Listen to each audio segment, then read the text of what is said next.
I'm just going to assume that you already have a basic understanding of the Yuuzhan Vong at this point in my Yuuzhan Vong invasion series into the galaxy. Alright? Great. Glad you approve. So in today's video, the Vong are invading the galaxy after the Battle of Endor at the point where Trioculus was considered the potential emperor and ruler of the Empire, and as you will see, that will be one of the worst things the galaxy will ever have. The state of the galaxy at this point in time is one of mass general chaos. There are a lot of Imperial warlords breaking away from the Empire left and right. Some are small and relatively insignificant, holding small territories in the deep core, while others have massive fleets and have carved out large portions of the old Empire. Meanwhile, the New Republic has only just begun to build up its military might and has made the transition from Rebel Alliance into the New Republic.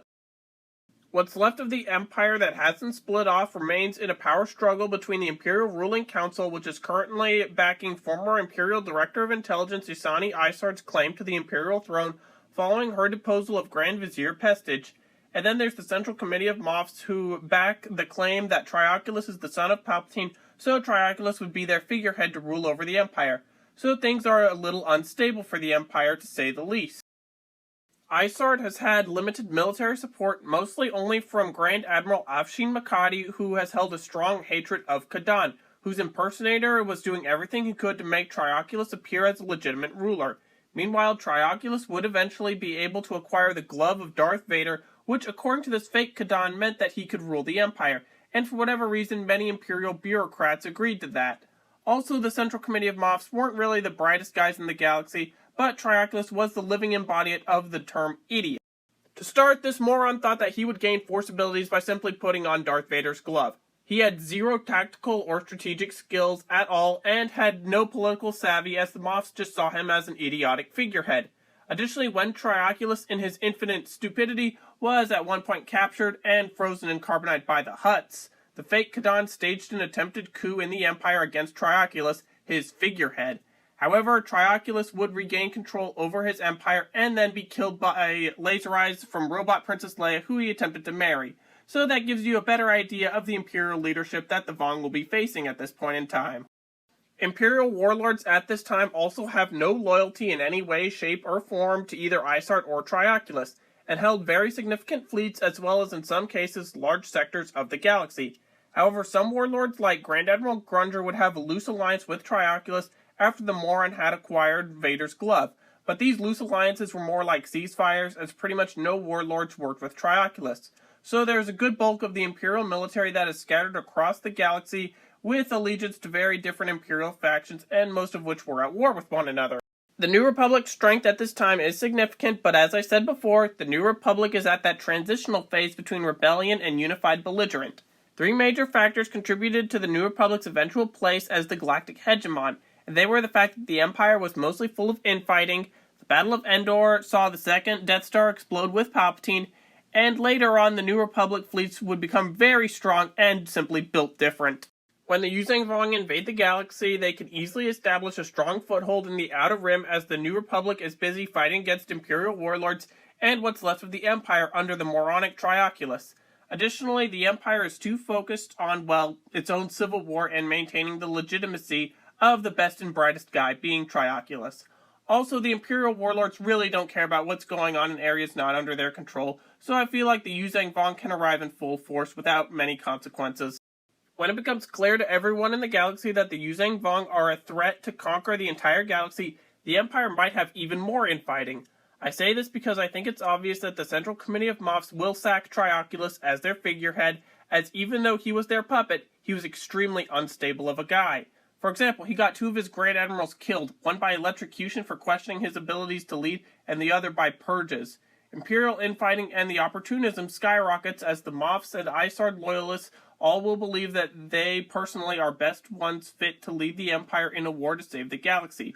Also, I think pretty much every high-ranking Imperial would probably get some kind of Caesar or Napoleon complex. Additionally, some warlords would definitely see the Yuuzhan Vong invasion as a nice opportunity to acquire lightly defended territory from rivals who might have fought the Yuuzhan Vong, the New Republic, and the Empire alike. I don't think that the warlords would fall in with the Moffs or Isard because only the reborn Emperor Palpatine would be able to unite them, and it was only out of fear that they joined him, and it was fear of what Palpatine would do to them. Also, Dala would eventually unite the Warlord fleets by gassing some of the most powerful warlords at Toss Beacon.